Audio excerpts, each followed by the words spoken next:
as a bootstrapper, this is something that all of us probably suffer with because we're always thinking, are we doing better than this company? Are we doing better than this person or that founder? It's not healthy. And I think all you got to do is just look at yourself. And I know that's really easy to say, and it's not always simple to do. Just not worry too much about what everyone else is thinking. Hey, bootstrappers! Welcome to Bootstrap Stories, the podcast where founders, marketers, and thoughtful leaders share the most actionable tips on building a successful business.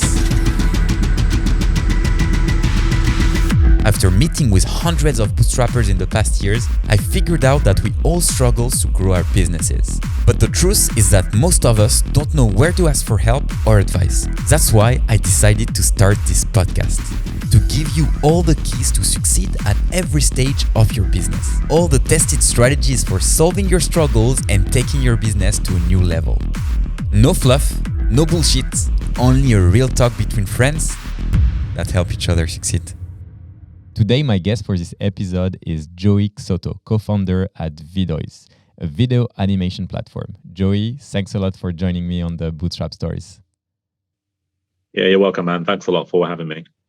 I'm super excited because your story is really interesting, and I'd love to know, and our audience as well, whereabouts you at when it comes to ARR, team, and for how long have you been working on Viddyoze?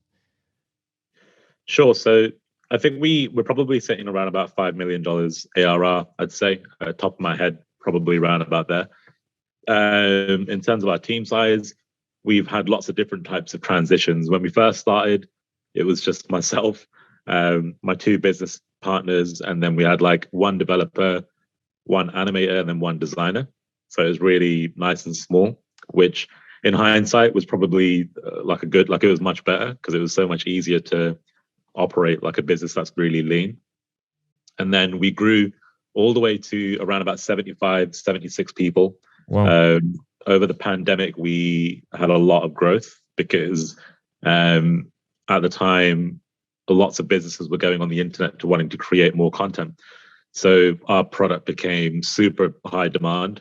And as a result, from an infrastructure perspective, we needed to hire more people. So we got to 75, 76 people roughly.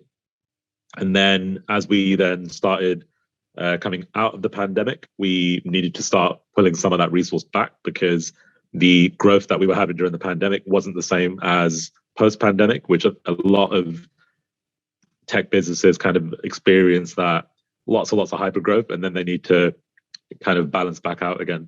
So that was really difficult, really challenging time because there's lots of different operational problems, challenges, and also opportunities that come along with all the growth.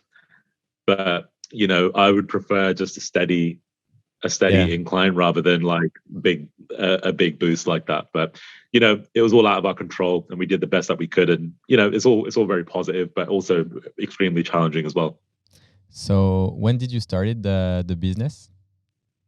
So we started Viddyoze in 2015. So we're coming up to 7 years this September. So wow, nice. And right now, how many people are you? Because you mentioned you went up to 75 employees. So this is going to sound really silly, but the best way for me to check it is if I just look at my Slack. It's going to like I do my the general same. No worries. So right now there's 52 people in there. So that's where we are now. And I'm curious, like to talk about it because it's something that happened to us also at some point where we had hired actually like a bit too quickly, and we had to kind of like reduce the team size. When exactly did you do it, and how did you proceed? Did you went directly from, let's say, 75 to 52 because you realized that okay, this was the right number of people to kind of like let go? Or was it more like a step by step? Did you let people like how exactly did you solve this and manage this? Yeah, it's a really challenging thing to solve because, and I'm conscious that my team might listen to this as well, so I'm trying to be diplomatic about how I answer the question. But we have to be really careful about how we deal with those kinds of challenges because the main thing that we were thinking about was, okay, if we let go of quite a lot of people, like 25, 26 people almost. So the challenge is, okay, how does our team respond to that? Like, what are they going to think? what kind of image does that portray, and how does that affect our culture? Because some of the people we had to let go were really integral parts of our team from a cultural perspective, not necessarily from ROI or impact, but more they were key members that actually just played such an integral part of our culture. And that was really, really hard to manage because, it's, you don't want to do it really, like, and it's quite sad when you have to let really good people go. But then I also read, a lot of insights from some great CEOs who said, sometimes when you let great people go, it is a good thing, because essentially what's happening is your company's going in a direction where those really great people have fulfilled the need that they had at the time. They filled a gap that we had at the time, but as our business is growing and pivoting, they hit a ceiling. And if they hit a ceiling, it doesn't mean that they're not good enough. It just means that they're not the right person for the right job anymore. And that's the way that we have to explain it. It's like a football team. Like sometimes your best players aren't always going to be the ones that play on the field. Sometimes you have to swap them over for somebody else that can come in and fill that role in the time you need it. And that's where we are. We're in a position where we've had to let some really great people go because we need to pivot in what's been a really catastrophic moment in human history. We didn't prepare for the growth that we were going to have.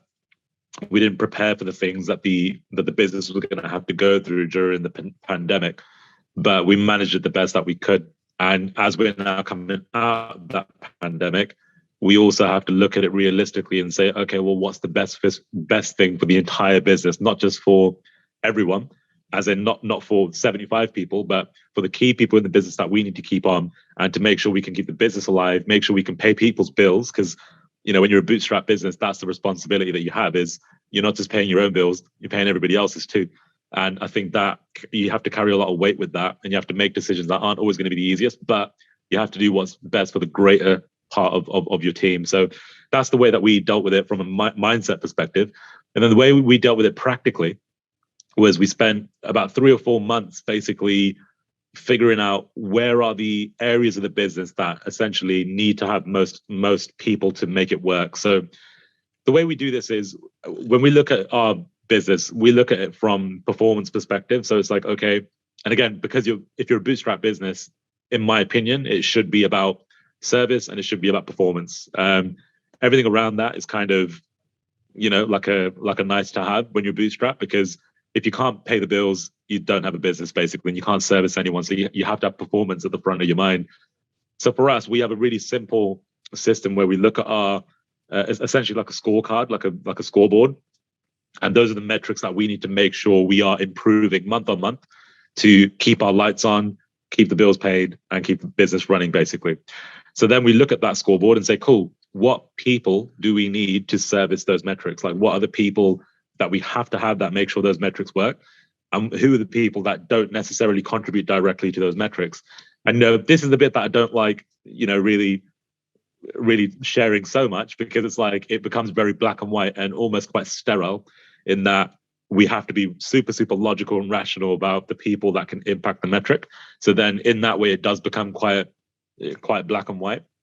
And, I like to be really quite empathetic to everybody that has come in our business, because at the end of the day, they've sacrificed their time and their lives in some way to kind of contribute to my journey and my business partner's journey. So, we have to be empathetic in that way, but then we also have to be logical as well. And that's, I think that's probably the hardest part of being an entrepreneur or being a founder, is like those decisions that you have to make can be really cutthroat sometimes. But that's the first thing we did, was we look at that scorecard and say, cool, who's going to contribute to what? And the next thing is we use a 9-grid matrix, which is just a traditional kind of people process or people system that you use to measure someone's impact. And essentially what it does is it allows you to see, who do we think is going to make an impact long term? Who do we think is underperforming? Who do we think is overperforming? And it gives you just a system to look at and say, cool, these are the people that we think are great. And, that's kind of like a good way to see if there is any, quote, dead weight in the business, and that, we're not getting a lot of output from this person and we're spending quite a lot of money on them, so maybe they're not really the right person at this time. That kind of process really helps you to do that. So that's a 9-grid matrix is what it's called, I believe. I'm not really like a corporate person, but that's something that I picked up from from some training and stuff to help us to enable to do that. But that's pretty much the process we took. Now that's really interesting. I like the thinking, like first thinking about the culture, thinking about like the fit, and also at some point thinking long term, like really like who's gonna have an impact. And as you said, I feel to me that down the line it's also a matter as a fit, because like the people you hired in the early days are not always the one that will bring you to the next level of your company, and sometimes it's just like a cycle where, as you said, like people have gotten like tons of value, have learned a lot, have developed their skills, with your company, and they want to move on, they want to go onto another job.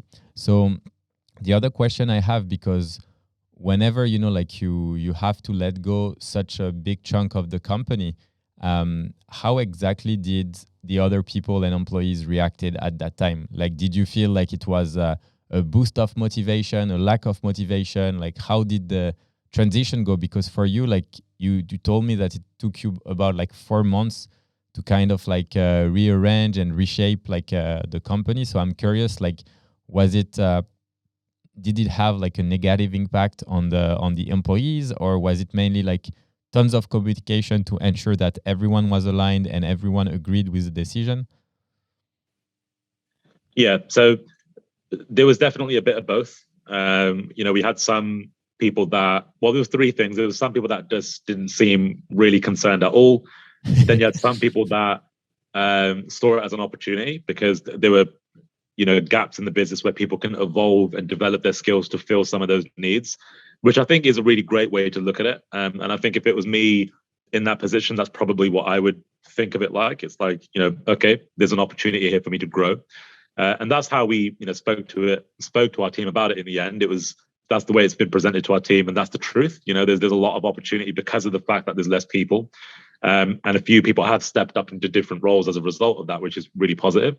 And then, there was a few people that felt a little bit shaken up. I think we lost maybe 2 people through voluntarily. They wanted to leave the business, but as a result of the things that had happened. And that was just because they felt concerned, they felt stress, uncertainty about their future, which I completely understand. And there's only so much we can do, as like a manager or a leader to really alleviate that pain and that worry, because people are human at the end of the day. Like, I completely get it.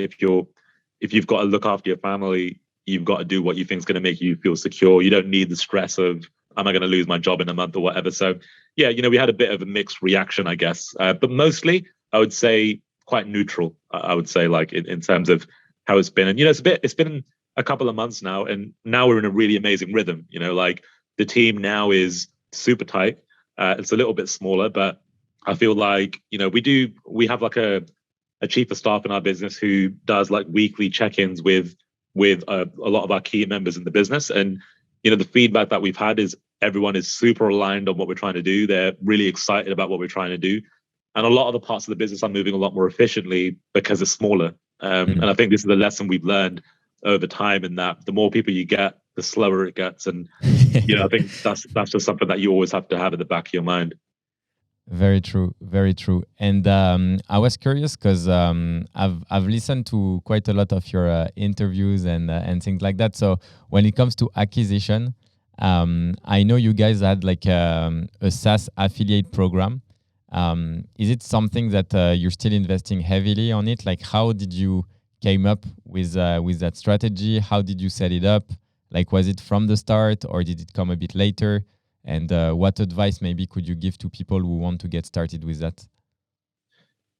For us, it was kind of a necessity to use an affiliate model to acquire a customer. So, there's only 2 ways really you can do this. Like, either you go and spend money to get people. Well, there's 3 ways. You either go and spend money to get people, or you go organic and just try and grow through SEO means and things like that. Or you partner up and you go and leverage other people's channels in that way and other people's traffic. So for us, organic was too slow. Like, for a startup bootstrap business, we haven't got a year to build SEO juice, so that wasn't going to work. We didn't have enough money to experiment with paid advertising, and the worst thing you can do bootstrapped is experiment, because you're not in a position to really experiment with things. So our philosophy has always been, okay, how do we get to MVP as fast as possible? And how do we make money with this as fast as possible? Because that's the only way we're going to really build a platform, is if we're generating some cash, because we need to invest it. So we had our own businesses prior to starting Viddyoze. Like, I had my own thing, and my business partners had their own business together. So we had a bit of money kind of to invest to initially start building an MVP. And I think we spent like £15,000 to build the first MVP of the product. And that was cool. It wasn't very good, but it did what it was supposed to do, which was render an animation in the cloud automatically. That's all it was supposed to do, and that's what it did. So it was like, cool, we can sell this now.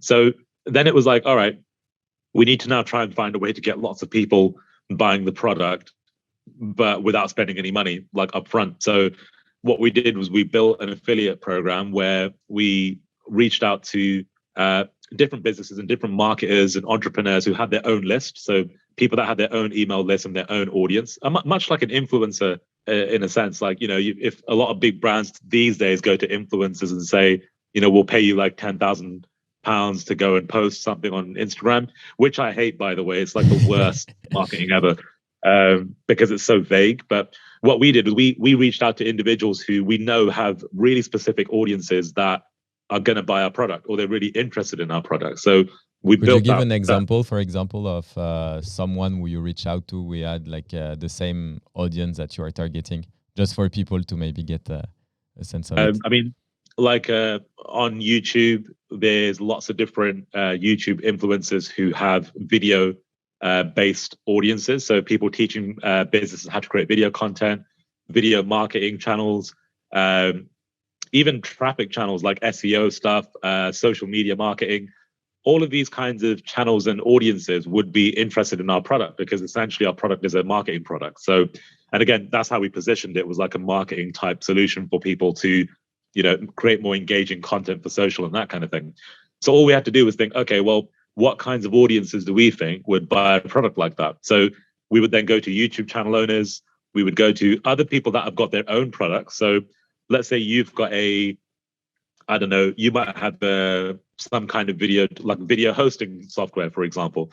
So if we came to you and said, look, you've got a video hosting software, we've got a video creator, we would have great synergy between our audiences. We can talk to our audience about your thing, you talk to ours about yours about ours. So then it becomes a really reciprocal relationship, which works both ways. I would exercise caution when you create reciprocal relationships like that, because if you have 100 people that are willing to promote your service, you don't want to speak to you don't want to speak to your audience about 100 different people. That's not going to work. So you have to be really careful with the relationships you build. But we basically built a program with about 10,000 affiliates. Wow. And that was through lots of networking and building those relationships over time. I had a really quite good network of people that I had built from when I first started this business. When I first started my business, I had about 2,000-3,000 people that I had built up myself. But David and Jamie also had, a couple of thousand people. So when we joined forces, we had a really good ability to go and reach out to more people collectively. But I wouldn't let that put anybody off, because I think you only really need 10 to 15 great partners that can drive traffic. You don't have to have thousands and thousands of people, because if we look at our metrics, it's the 80-20 rule. 80% of our traffic was coming from just 20% of our affiliates. Okay. And that rule was so true in that regard. So, the reason that we went that way was because we couldn't do a free trial, really, because we're not going to get any money up front. So we were really reliant on people joining a subscription product. Now we could, to be fair, you could do that, but your conversion rate on the subscription is going to be quite low. As you probably know, if you have a subscription product, your conversions are probably sub 5% on the front end. If you give them a free trial to go into a recurring upsell, maybe 5 to 10% if you're doing a good job. But if you do a one-time product on the front end, you can get maybe on cold traffic, like I'm talking cold traffic, so not through an affiliate, but on cold traffic, you could probably do between maybe 1 to 5% on your one-time product, but then a 25% on your recurring product. So if you do the maths, it just makes sense. Like why would you why would you not do it that way? Because you're going to make money on that first product anyway, on the one-time sale, and that covers your ad cost, right? Because you have to pay to get a customer. So if you charge $100 up front just to get your one-time license, if your CPA is, I don't know, 120, then you're pretty much almost there. Like you've already covered $100 of the cost. You just got to make up that $20 amount, which you can do through order bumps or cart upsells or extra upsells or bolt-ons or whatever. You can cover that really easily. So what we do is we go through the model of building a really attractive sales funnel that is built for ACV or AOV. We just focus on how do we make sure our AOV is higher than our CPA. If we can do that. For you, what's ACV is average customer value, and AOV for you is?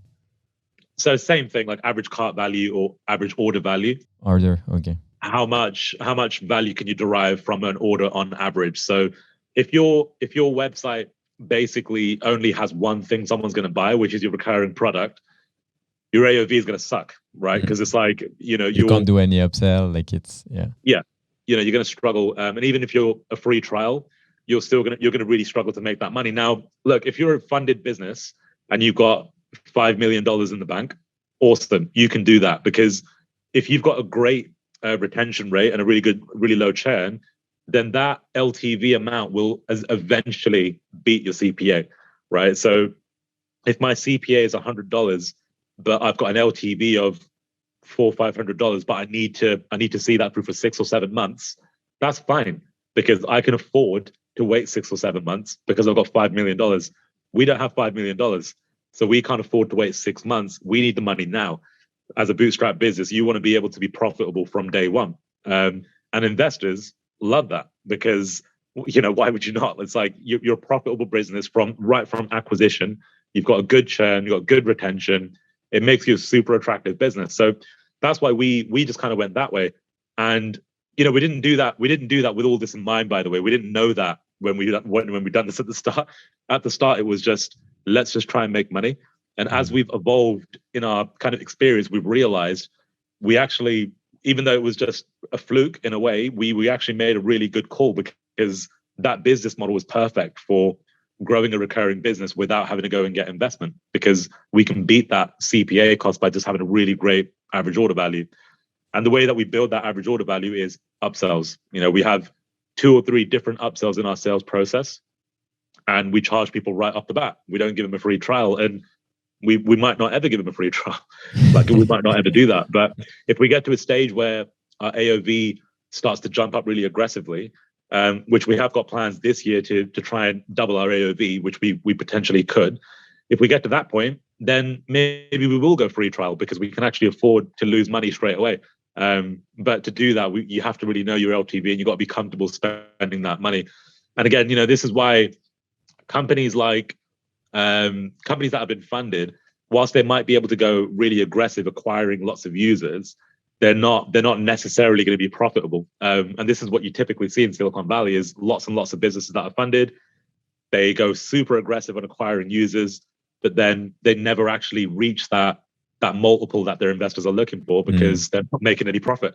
But that's what we're trying to avoid. We're trying to make sure that we're profitable. And so then when we do go and raise money, if we do, or when we're ready to go and exit the business, it's a no-brainer. It just makes sense. So yeah, hopefully that answers the question. Yeah, definitely. And before we actually, because I've got so many questions on your sales funnels and how you're structuring everything, like to actually like increase your AOV. I'd love to know, when it comes to your affiliate program, you were mentioning that you had built like this huge network of 10,000 affiliates.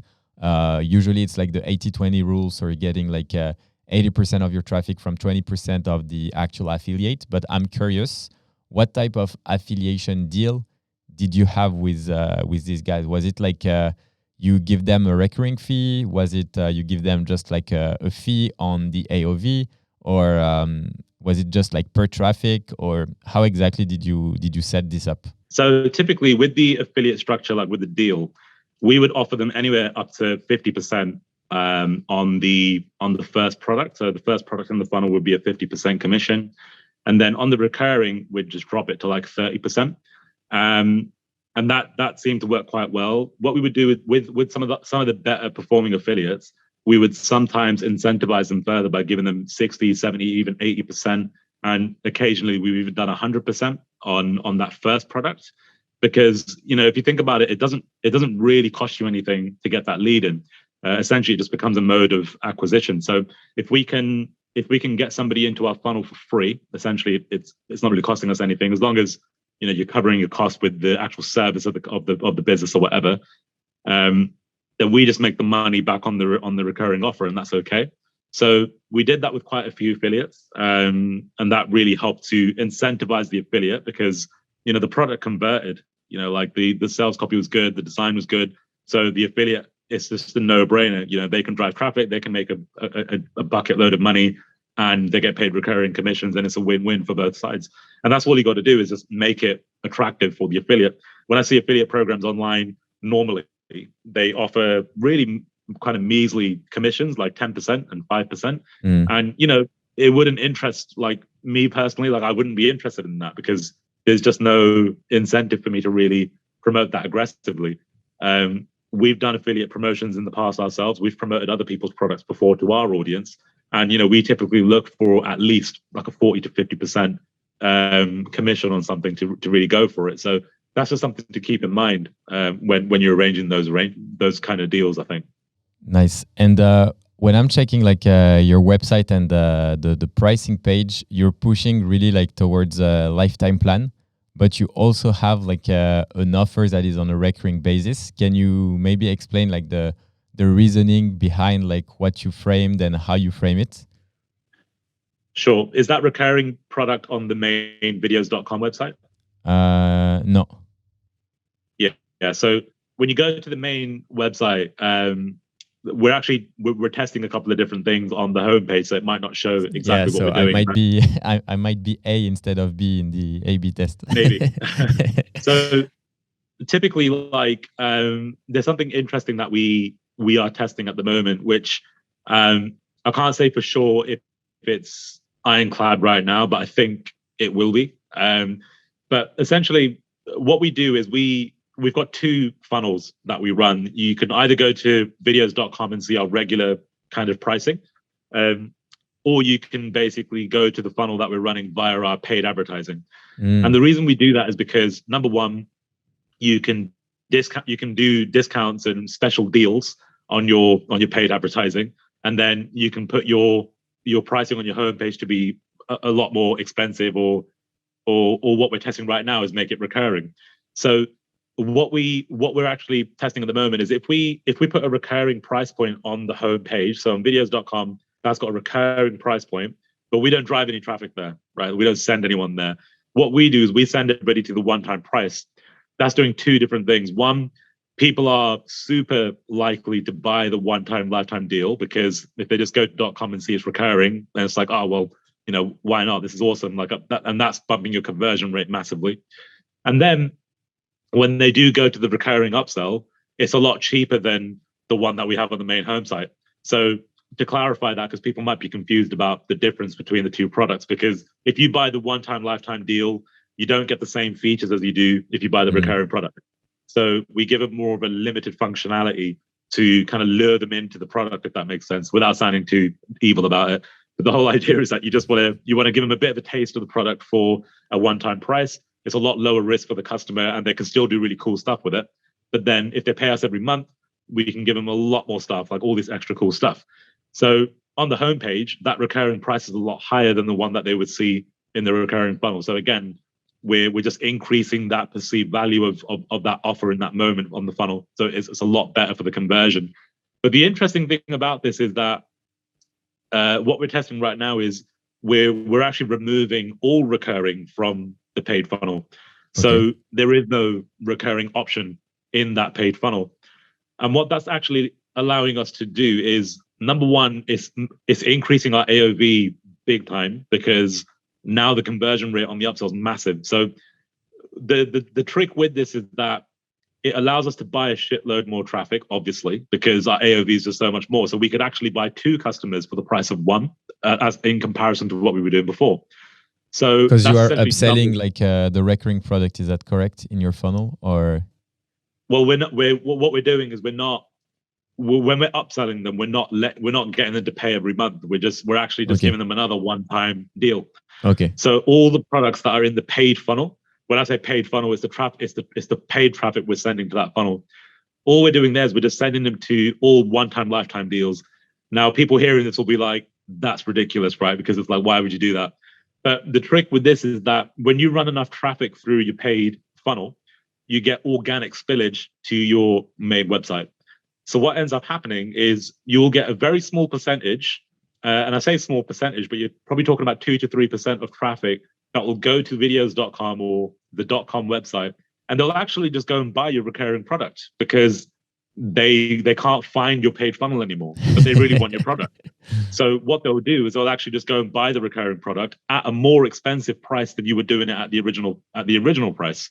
So you've actually just picked up a organic recurring sale without really spending any money on that traffic, because what you're doing is you're spending on the traffic that's buying your one time offers, and then all organic traffic then starts spilling back and buying your recurring. So what's happening is you're getting a really steady uptick on your recurring income, which is what investors like to see, by the way. They don't like it when things go like that and then like this. They just want to see a nice steady growth. And if you do it like that, it looks good for investors. It makes it more predictable for you, and your AOV is great, which means that you're putting lots of money in the bank, which means you can spend even more money to acquire those customers to go and buy your recurring product. So that's actually what we're testing right now, is being less aggressive on the subscription, on the paid traffic, and seeing how much we can just grow it organically through people just starting to search.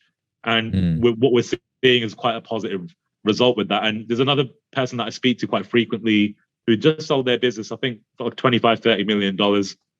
And what they did was they built up an ARR of about $5 million just by doing that strategy alone. So they never ran any paid traffic to the actual like recurring product. It was all one-time revenue. And then all that $5 million ARR was just built through organic search because of the amount of traffic they were running. So that got me really interested in that model, because it was like, well, that sounds like a better way to do it, because we'll get more money in the bank. We can be much more aggressive with our advertising. And then the third kind of side effect of that is if you manage to get your AOV high enough, you can then start trying to run a free trial. You can then start affording to do that. Because this is what I think the holy grail is for a bootstrap company, is how do you get to a position where you can put enough money in your bank, but also run a free trial at the same time? And that's pretty much what we're trying to do here, is we're trying to do the VC thing without getting the investment. And the best way to do that is you just have to have a strategy that puts lots of money in your bank. And it might look a bit, there's different ways to look at it. It might look a little bit like complex or convoluted because we've got lots of different funnels. But at the end of the day, when your investor comes in, they're just looking at how much it's costing you to get those customers and how long they're paying you for. They're not really going to be worried about the methodology too much, based on the conversations we've had anyway.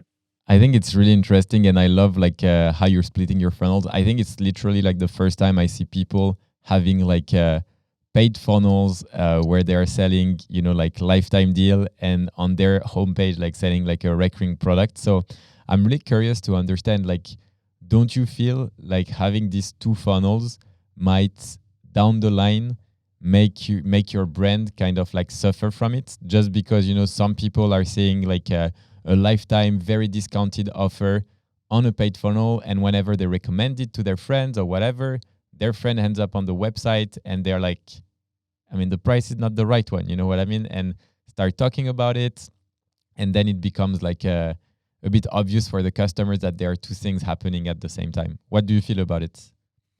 I think it's just like you have to see what customers do when they talk about the product and when they talk about your brand. Like what we find is we have some customers that complain and say, oh, I pay recurring for this, but now I'm on Facebook and I can see I could have bought it for like a one-time price or whatever. But there's two different things to combat that. One, don't give them the same thing. That's the most important thing, is like, make sure if you're giving somebody something for a one-time lifetime deal, you're not going to give them the same value that you would for somebody that's paying you every single month. And I think that's the biggest thing that you need to do. to cover yourself like long term.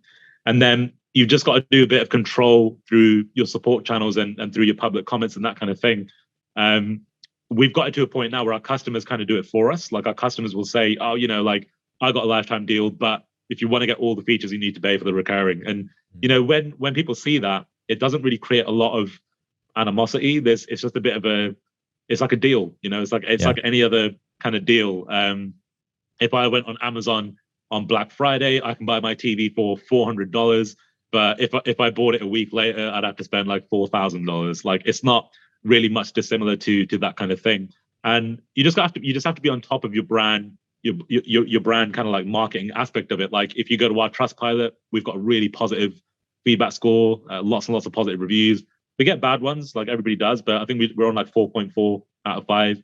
And you know, really cool. Overall, we're pretty good. I can't tell you what our NPS is right now, but it used to be 43 to 50 roughly, like on occasion. I'm not really sure what it is these days. That's not really my remit, but you know, we're always on top of support, and just investing good money in your support team as well, I think is important. You know, just have good people in support that can provide that service. And if somebody emails in and they say, look, I'm paying recurring, but I really want to get the lifetime deal, then cool. You know, we just cancel it and we keep the money for the lifetime and we just refund the money and that's it. So you just have to be good to people and everything will work out. No, that's I really like the I really like the vibe and the explanations. And I'm curious, you know, like whenever you're running your sales funnels, how does it look like really on cold traffic? Do you do like a lot of AdWords to drive traffic on specific keywords, and then you do a lot of retargeting, or what's kind of like the process of your funnel? So with the paid keyword side, we only do branded keywords. So we don't really play around with trying to compete with like video creator or anything like that. We just do videos is the main one. And that's always positive for us. On the Facebook side, I couldn't tell you too much about retargeting because it's not my speciality. We have a really great agency that we use to kind of run our traffic, but we just do Facebook ads that goes straight to basically our $67 kind of front end product. And the way we do that is just through some short video campaigns. Mostly everything we do is like a video ad. But our big winner is normally YouTube. YouTube's really where we get most of our traction from. Facebook isn't really doing it for us these days. The cost of advertising on Facebook is through the roof at the moment. And I think it's only going to go higher. And the other thing is that TikTok is where we're pivoting now because the advertising costs we're finding are 5 to 10 times less expensive. And the engagement rates you're talking 10 to 20 times higher on TikTok. So if you're not using TikTok, now is the opportunity of a lifetime because advertisers are basically describing TikTok now as they were describing Facebook in 2010. So we've all got a very good opportunity to leverage TikTok whilst the opportunity is there. So that's what we're doing at the moment is really stepping away from Facebook, staying on YouTube because it's always been really good for us. Engagement on YouTube is just so much better. And also customer mindset is different. Like if you're on YouTube, you are actively looking for something. You know, if I'm looking for how do I make a video or how do I get more clicks on my video ad or whatever, super specific, and we can be really targeted with that, which I believe results in a much better CPA in the end. Facebook is a little bit different because it's not the same kind of mentality when you're there. So, you know, you just have to be aware of what platform works best for your product. For our product, it just makes so much sense to be on YouTube, especially because it's video. So we can demonstrate a lot more of the functionality and stuff when people are watching our ads. But that's just something to be aware of, I think. No, that's super interesting. And on YouTube, like what type of ads do you do? Is it like just like the search ads, or do you do also ad placement, or? It's mainly search ads. So when somebody's searching for something, we'll just pop up, and it's pretty much just either me to camera or one of our other like co-founders to camera. And it's super personal. And I think this is another thing about ads is you don't want to. We're in an age now where companies like ours are the ones people want to work with. Like people don't want to work with big, massive corporations anymore. Especially if you're a small business, you relate with businesses that are like you and that are like you in a lot of different ways. So we try to keep our content quite personable. not super professionalized and quite casual. Some of our videos we've used really top of the range equipment and big cameras, and we do really professionalized stuff. But then on TikTok, we're doing content where it's like a selfie video using my phone essentially, and the results are interesting. Like it doesn't mean like you don't have to spend loads of money to try and get the traffic coming through. You can just be really creative with the device that we have here to kind of run that. And I think that's so fascinating about where we are in terms of marketing and in terms of the way the commercial side of marketing is moving. It's like it's so different now. And I think again, it's so accessible like right now. And I think people got to take advantage of that. Nice. Really love all the tips and you gave. I think it was super great. I want to be like cautious of your time and start to wrap up this episode with the 3 questions I usually ask at the end. The first one being, what's your favorite book or podcast that you would recommend to another bootstrappers? So if you asked me this 5 years ago, it probably would have been different. But like now, when I think about like the journey that I've been on, the biggest thing about this, honestly, is like mindset and how we think about things is super important. Money isn't everything, and I can promise you when you eventually get to the point where you want to get to, you'll still feel like there's something missing. And this isn't just my experience. This is experience from lots of different founders, lots of different CEOs. I met with some guys a couple of weeks ago. I won't say the name, but they sold their business for £1 billion with a B.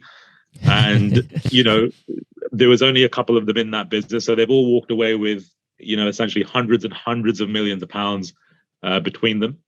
And, they were really sad, like, about the fact that they sold their business. And they felt a lot of like, they feel a lot of like, what do I do next kind of thing.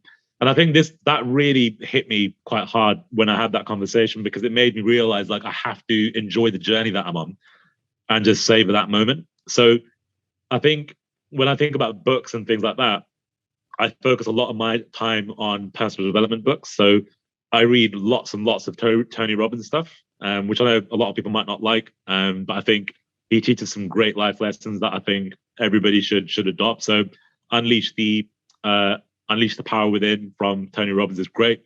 Another really good book is The Courage to Be Disliked, which is a beautiful book about ego and about how we should try and adopt the mindset of not being so caught up in what other people think about us. And I think as a bootstrapper, as an entrepreneur, this is something that all of us probably suffer with all the time, because we're always thinking, are we doing well enough? Are we doing better than this company? Are we doing better than this person or that founder? Oh, I'm on LinkedIn and this founder's like absolutely killing it. They're on Forbes 30 under 30, or they've won this award, they've won that award, and we do a lot of self-comparison, which is quite a deprecating thing to do. It's not healthy. And I think all you got to do is just look at yourself and figure out if you're doing better than you did before. And if you're doing that, that's all you have to really worry about. And I know that's really easy to say, and it's not always that simple to do, but that's a battle that I have with myself all the time. And I'm always trying to make sure that I remind myself daily to just not worry too much about what everyone else is thinking. And I think you'll be a lot happier if you can do that, because the one big lesson in that book is every single problem we have in life is the result of other people being alive. And that sounds really profound. And if you think about that, like any problem that we do have is just because of the existence of other humans. And, just reflect on that a little bit and think about that. So it's an interesting thing. Yeah, I think it's interesting what you said, because I do feel like, especially in the SaaS world, we shit a lot, on infopreneurs and coaching and all these type of things, as being, not like real businesses, etc. But I do feel like there are tons of really interesting things, and I think Tony Robbins like really changed entirely like an industry and do write like really good and interesting things. So really agree with you on that one. Regarding like the second question, I always ask, I know you don't like to compare with others, but who's your favorite bootstrap founder, and also why? Russell Brunson is the top bootstrapper in the world. I don't think there's anybody that comes close to him. He's extremely intelligent as a marketer. He's done something that not a lot of companies are able to do. I could probably count on one hand like how many people have been able to do what he's done. He's built $1 billion business, completely bootstrapped, and he's done it with a combination of software, with info products, with coaching, and this is kind of just something to touch on, because he's used the info world as a way to leverage more capital in his business. And this is something we do too, by the way. Like, we have a $10,000 consultative package that we sell, and we don't make that the forefront of our business, but it's a little secret weapon in our toolbox, because it means that a very small percentage of every 100 customers that come in is paying us $10,000. So our competitors won't have that edge. Maybe they do, I don't know, but I really don't suspect that they do, which allows us to have that competitive edge when we're buying customers. Because the number one lesson in business is, the company that can buy the most and spend the most to acquire a customer is the company that's going to win. So if you can spend more than your competition, you win. And that's pretty much the name of the game in business. And I learned that from Russell, and that's his focus. He focuses on how much can I spend, and he's adopted that mindset, and he's able to flip his business into a free trial. So he's achieved that holy grail. He's got a free trial business, and it's bootstrap. It's an incredible business to see. And I think if anybody wants to learn how to kind of grow their bootstrap business, he's probably the guy to be learning that from. Nice. Yeah, ClickFunnels, they did really, really huge growth. I think right now they are a bit plateauing, and I know Russell, he switched business, he's not CEO anymore, but really inspiring story indeed. And the final question is, what's the favorite thing you do to kind of regain energy during tough times? It's probably really simple, but you just have to take time out. I think most entrepreneurs probably don't take time out, and when they think they're taking time out, they're still not really taking time out, because they're looking on their phone. And if you're carrying your phone around, you're not taking time out, because everybody has Slack on their phone, everybody has WhatsApp, and everybody probably has Stripe on their phone, so you can see when you're making a sale. And I think that's one of the biggest things, that you've got to be able to take time out. And I'm not the best at this, by the way. I'm pretty bad at this, but it's something that I'm trying to work on. And one thing that I did earlier this year, was I bought a life calendar, which freaks a lot of people out when they see it. But basically all it is it's got 82 years on this calendar, and it's basically just got little boxes on it, and every box represents a week. So it's got every single week of your life basically on this big. That's super stressful.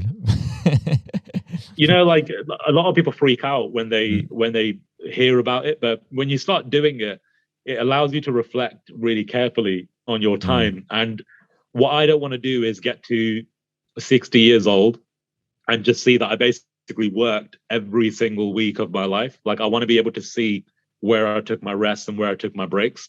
I've got a kid. I want to be able to see on there how much time did I spend with my kid, and you can color code it, and you can map out when you had a break and that kind of thing, so you can reflect on your year and you can see what you did. And that's something that I started doing this year, because I want to look at the end of the year and see, did I take care of myself enough, and did I spend enough time with my kid? I think these are the things that you just forget. And at the end of the day, time isn't as scarce as we think it is. I think a lot of people feel like time goes really fast, but it only goes really fast when you fill it with things. So just stop filling it with things. If you start taking things out of it, then time actually moves really slow. And to prove that point, if we go back to the pandemic when we were in lockdown, the time went really slow, and it went slow because we couldn't fill our time. And I think that was a lesson in itself, was that we can still get shit done, we can still make things happen. We grew 200% over the pandemic, but I didn't work as much, and I was a lot more relaxed, in my home at that time. So I think there's just a lesson in that to take away, and that's my only takeaway there, is just take time out. But when you take time out, really take time out. Put your phone away, turn it off, and tune into your family or the people that are around you, because that time you're not ever going to be able to get that back. And you can always go and get an extra 100 customers at any time. There's no such thing as a traffic problem. You can just go and buy it whenever you want, but you can't get that time back with your family. So I love it. Really, really inspiring. Joey, it was really like cool having you on the podcast. Where can people follow your journey, follow you, or like get in touch with you? The best place is just LinkedIn. Like if you just search me on LinkedIn, Joey Xoto, that's Xoto, and just check out Viddyoze, Viddyoze.com. That's the platform that I'm currently running with my business partners, and that's it. Awesome. Have an awesome day and talk to you soon. Take care. You too, man. I appreciate your time. Thank you for listening to the Bootstrap Stories, the only podcast where bootstrap entrepreneurs share their journey in all transparency. If you enjoyed this episode, don't hesitate to leave us a review. And in case you want to see the interview, all episodes are live on the YouTube channel. Check out the link in the description and hit subscribe if you haven't already. Have an amazing day and make sure to also join us in our amazing Bootstrap community where we all helped each other to become successful and grow a profitable business. Take care and talk to you soon.